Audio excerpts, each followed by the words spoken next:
চকুৰে আছুতীয়া বাটেৰে শুকুলাই জাক দাৱৰ নামে মই চমকো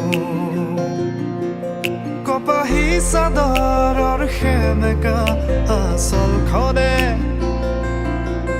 মাতে আউসীত জোনাককে মই চমকো